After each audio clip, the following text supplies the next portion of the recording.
എല്ലാവർക്കും നമസ്കാരം. ഞാൻ ഇഷാശാരൻ. ഉപ്പും മുളകും പ്രേക്ഷകരെ ഏറെ ഞെട്ടിച്ച ഒരു വാർത്തയായിരുന്നു ലൈംഗികാതിക്രമത്തിന് ഇരയായ നടി കേസ് കൊടുത്ത വാർത്ത.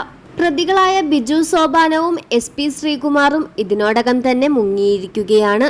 ഉപ്പും മുളകും പ്രേക്ഷകർ ഇപ്പോഴും തിരയുന്നത് ആരാണ് ആ കേസ് കൊടുത്ത നടിയെന്നാണ്. ലച്ചു ആണോ, നീലു ആണോ, അതോ ഈ അടുത്ത് വന്ന ഗൗരി ഉണ്ണിമായയാണോ? ഗൗരി ഉണ്ണിമായയാണോ എന്ന ചോദ്യത്തിന് താനല്ല എന്ന് ഗൗരി ഉണ്ണിമായ തന്നെ ലൈവിൽ വന്ന് പറഞ്ഞു. ഇനി അങ്ങോട്ട് ചോദ്യങ്ങൾ ഉയരുന്നത് ലച്ചുവിനും നീലുവിനും നേർക്കാണ്.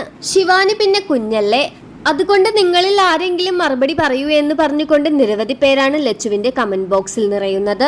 കുറെ നാളുകളായി ലച്ചു സീരിയലിൽ നിന്ന് മാറി നിൽക്കുകയായിരുന്നു. അതിന്റെ യഥാർത്ഥ കാരണം എന്താണെന്ന് ലച്ചു ഇതുവരെ പറഞ്ഞിട്ടില്ല. ഇത്തരത്തിൽ എന്തെങ്കിലും മോശമായ അനുഭവം ഉണ്ടായത് കൊണ്ടാണോ മാറി നിന്നത് എന്നാണ് പ്രേക്ഷകർക്ക് അറിയേണ്ടത്. ഉപ്പും മുളകും സെറ്റിൽ ഇങ്ങനെയൊരു അവസ്ഥ ആരും പ്രതീക്ഷിച്ചു കാണില്ല.